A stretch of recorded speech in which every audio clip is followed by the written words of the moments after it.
Hashtag जो चल रहा है, हैशटैग बॉयकॉट बॉलीवुड, आपके कहने से ही ये रुक भी सकता है। 99% लोग हम वैसे हैं नहीं, हम दिन भर ड्रग्स नहीं लेते, हम दिन भर गलत काम नहीं करते, अच्छे काम से भी हमेशा जुड़े हैं। बाहर के देशों से और भारतीयों से अगर किसी ने जोड़ा है तो वो है म्यूजिक, हमारी कहानी।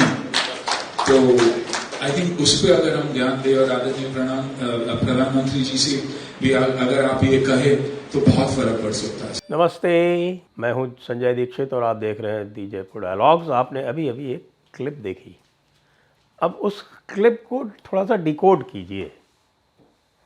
हमारे सुनील शेट्टी जी जो हैं वो यूपी फिल्म सिटी के 1000 एकड़ परिसर में बनने वाले एक पूरे स्टूडियो कॉम्प्लेक्स और लैब्स और फैसिलिटीज़ और उनके सबके बारे में बात कर रहे हैं।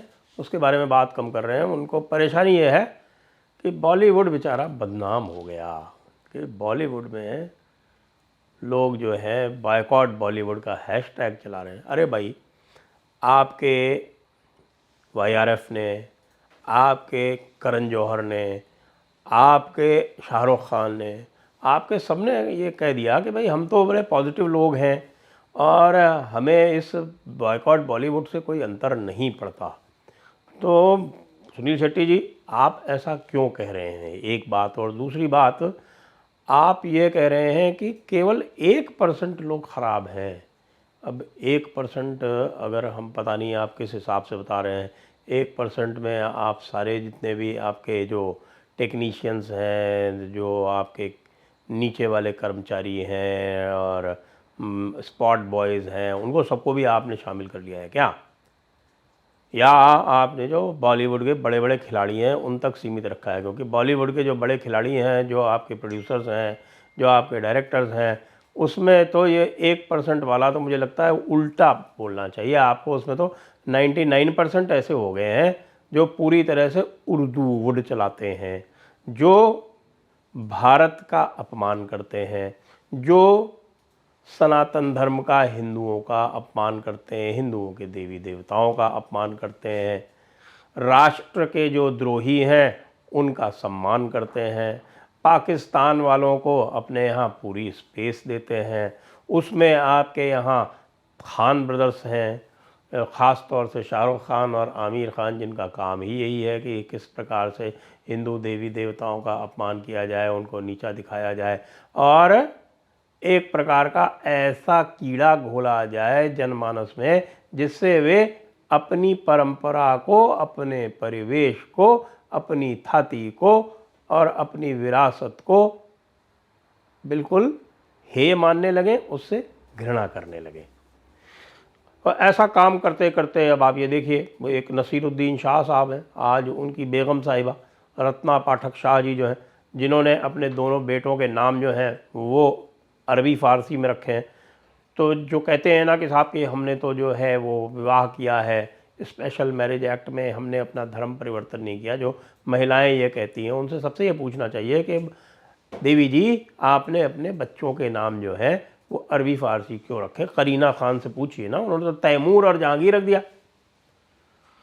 तो रत्ना पाठक शाह कहती हैं कि अरे भाई देखिए, मैं नसीरुद्दीन को रोकती रहती हूँ कि नहीं कहीं हमारे घर पे भी पत्थर डालने वाले ना आ जाए। अभी तक तो किसी ने पत्थर चलाए नहीं आपके ऊपर, अभी तो केवल वाक बाण ही चले हैं और आपको वाक बाण ही पत्थर दिखाई पड़ने लगे। रत्ना जी, आपका क्या होगा?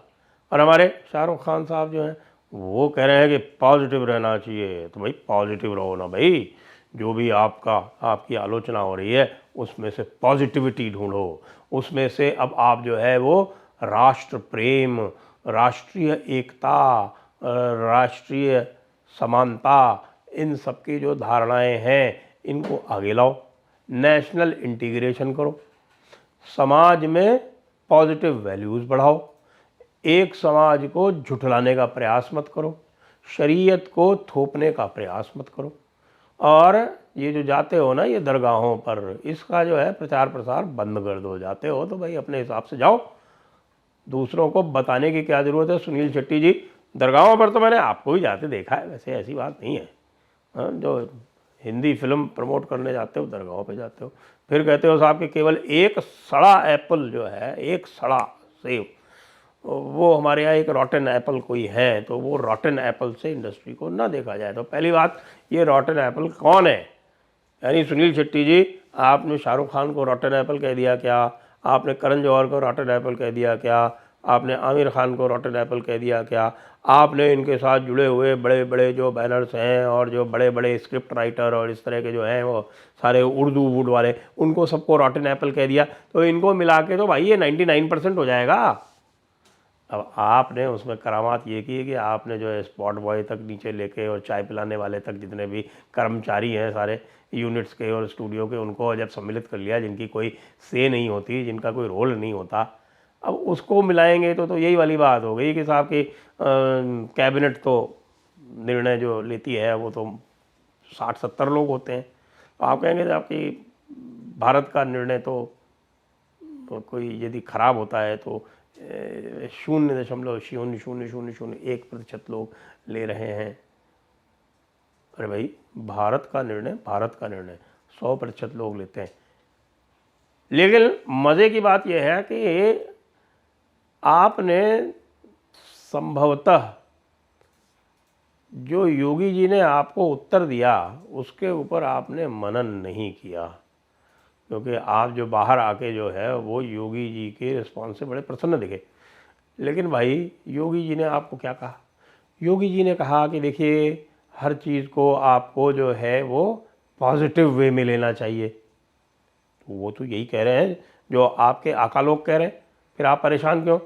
योगी जी ने ये कहा कि भाई फिल्मों का पुराने ज़माने में बड़ा रोल रहा है और वो फिल्मों ने राष्ट्रीय एकता को, नेशनल इंटीग्रेशन को बहुत बल दिया है, सामाजिक सुधार इत्यादि लाए हैं। अब आपने उनकी हिंट नहीं समझी, उनका संकेत आप नहीं समझे। वो ये बात बता रहे हैं कि ये काम फिल्में जो थीं 50 साल पहले किया करती थी और 50 साल से ये सब करना भूल गई हैं। तो चूंकि ये 50 साल से करना ये भूल गई हैं, तो ये आप लोग उनको वहीं ले जाइए, आप जो 70 के दशक तक आपकी फिल्में किया करती थी, जो पॉजिटिव कंट्रीब्यूशन, हेल्थी एंटरटेनमेंट, ये भी कहा कि स्वस्थ मनोरंजन, ये बात कही योगी जी ने। तो ये जो स्वस्थ मनोरंजन किया करती थी वहाँ पर इसको ले जाइए सुनील शेट्टी जी। और ये कहना कि हमारे यहाँ 1% लोग ही ड्रग्स लेते हैं, अरे 1% लोग ड्रग्स लेते हैं, ये कहने की आवश्यकता क्या थी भाई? ये आप कह रहे होंगे संभवतः कि हमारे यहाँ ड्रग्स तो सभी लेते हैं, मैं 1% में हूँ जो केवल रात में लेता है, संभवतः ये आप कहना चाह रहे थे। तो ड्रगी आप लोग हैं और प्रोमिस्क्यूटी आप में है।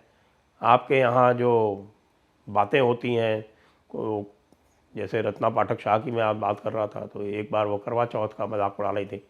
अब भाई, करवा चौथ तो कुल वधुओं की परंपरा है, नगर वधुओं की तो है नहीं। और आपके यहाँ सारी की सारी जो है नगर वधुएँ इकट्ठी हो गई हैं।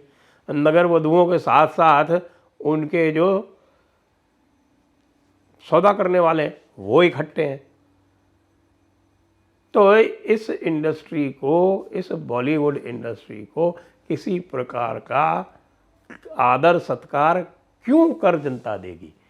तो बॉयकॉट बॉलीवुड तो एक बड़ी नेचुरल ट्रेंड है जो तो होकर ही रहेगी, उसको आप रोक नहीं सकते। और आप ये सोच रहे थे कि आप जो है वो महाराज जी से, योगी आदित्यनाथ जी से ये रिक्वेस्ट कर लेंगे तो वो संभवतः कोई संदेश दे देंगे, और वो संदेश उन्होंने ऐसा दिया कि वो आपके उल्टे पड़ गया। उसको यदि आप समझ सके हो तो मुझे नहीं लगता समझे, क्योंकि बाहर जब आए थे तो आपका किसी ने इंटरव्यू लिया था तो उसमें आप बड़े प्रफुल्लित दिखाई पड़ रहे थे। जी, उसमें प्रफुल्लित होने की कोई बात नहीं है, आपके पास सीधा सीधा संदेश है कि जो फिल्मों का जो पॉजिटिव रोल था 70 के दशक तक या 70 के दशक के पूर्वार्ध तक, यानी कि 75 से तो दीवार और जंजीर और ये सब आना शुरू हो गई थी ना हमारे सलीम जावेद साहब की, तो उसके पहले जो रोल था उस रोल में फिल्मों को ले जाइए, किसी को क्या आपत्ति होगी? और इसीलिए वो कह रहे हैं कि आप आइए, भारत की पुण्य भूमि है उत्तर प्रदेश, सारे तीर्थ स्थान उत्तर प्रदेश में है। उन्होंने चित्रकूट का आपको ऑफर भी दे दिया, तो वहाँ आइए, नोएडा में सबसे पहले जाइए श्री कृष्ण जन्मभूमि में, फिर वहाँ से जाइए चित्रकूट धाम, फिर जाइए प्रयागराज, फिर जाइए काशी, फिर जाइए अयोध्या, फिर जाइए कुशीनगर। ये सारे तीर्थ यात्राओं को करने के बाद में हो सकता है कि आपके मन का कलुष जो है वो कुछ सीमा तक तिरोहित हो जाए, उससे ही कोई आपको लाभ हो सकता है। और इसलिए उस पूरी गोष्ठी में मुझे तो राजपाल यादव वाली बात अच्छी लगी, जो राजपाल यादव ने कहा कि भाई ऐसा है कि क्यों केवल आप जो है इसको कर्मभूमि बनाइए, नोएडा को, इसको जो है आप सेंटर बनाइए, लेकिन आप रोहिलखंड को भी ले जाइए। और रोहिलखंड, क्योंकि शायद वो बरेली के आसपास के कहीं रहने वाले हैं राजपाल यादव जी, तो उन्होंने तो बरेली को भी उसमें, रोहिलखंड को भी शामिल करने को कह दिया साथ में। फिर चूंकि उनको याद आया होगा कि साहब की ये कर्म भूमि जो है योगी जी की वो संभवतः गोरखपुर है, तो फिर उन्होंने तराई के जंगलों की भी बात कह दी, गोरखपुर को भी ले आए, नेपाल को भी ले आए। मतलब ये है कहने का, सुनील शेट्टी जी और बाकी जो बॉलीवुड के जो हैं, जो प्रसन्न हो रहे हैं कि साहब कि सुनील शेट्टी ने हमारे मन की बात कह दी, दिल से तो ऊपर ऊपर तो कहते हैं पॉजिटिव होना चाहिए, और अंदर अंदर वही वाली बकवास करते रहते हैं। आज भी दीपिका पादुकोणे जो है वो, सेंसर बोर्ड ने दीपिका पादुकोणे के बेशरम रंग वाला सीन जो है वो कम से कम ये समझ लीजिए कि 1/3 तो कट कर दिया। वो जो कूल्हे मटका रही थी अपनी स्टाइल में उकड़ू होके, वो कूल्हे भी सेंसर ने काट दिए, और वो जो भगवा वाला था वो भी काट दिया। तो अब वो जो है वो इधर उधर भगवा चप्पलें पहन के घूम रही हैं। और इनसे क्या होगा, तो आप फिर से इसको रिवाइज़ करें सुनील शेट्टी जी। ये 1% सड़ा हुआ एप्पल नहीं है, ये 1% लोग ड्रग्स नहीं लेते हैं। ये मामला आपके अधिकांश, मैं कहूँगा कि बहुतायत जो है, जो मेजॉरिटी है, जो बहुसंख्य लोग हैं जो मैटर करते हैं, मैं नीचे वालों की बात नहीं कर रहा, जो मैटर करते हैं, जो मैटर करते हैं उनमें से बहुसंख्य लोगों का यही हाल है। महाराज जी की जो सलाह है उसको समझिए और पूरी प्रकार से सात्विक रूप से फिल्मों को बनाइए। उत्तर प्रदेश जाइए, बॉलीवुड बंद कीजिए, नोएडा फिल्म सिटी का उद्घाटन करवाइए, महाराज जी से करवाइए, मोदी जी से करवाइए, और अपने मन का कलुष, अपने मन का तमस, उसको समाप्त कीजिए। और फिर आंख बंद करके कहिए, असतो मा सद्गमय तमसो मा ज्योतिर्गमय मृत्योर्मामृतम गमय। जय हिंद, वंदे मातरम।